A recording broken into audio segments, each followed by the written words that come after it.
Atlantic ও প্রশান্ত মহাসাগর দক্ষিণ আমেরিকার আলাস্কার মিলিত অঞ্চলে একটি শক্তিশালী স্রোত। পশ্চিম থেকে পূর্ব দিকের জল প্রশান্ত মহাসাগর থেকে আটলান্টিকের দিকে প্রবাহিত হচ্ছে।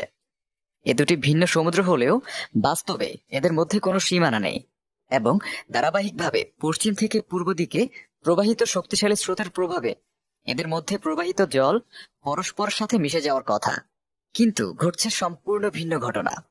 জলরাশি মিশে না গিয়ে পরস্পর আলাদাভাবে পাশাপাশি অবস্থান করছে।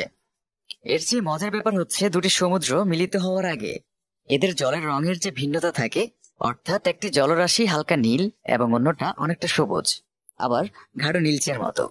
সমুদ্র দুটি মিলিত হওয়ার পরও সেটি বজায় থাকে। ভিন্ন রঙের দুটি ভিন্ন জলরাশি পরস্পরের মাঝখানে ফ্যানের মতো ভাঁজের সৃষ্টি হয়ে এর রং ও জলরাশির বিভক্তি বজায় রাখে। এই অদ্ভুত ঘটনাটির কারণ হলো জলের ঘনত্ব, তাপমাত্রা এবং লবণাক্ততার পার্থক্য।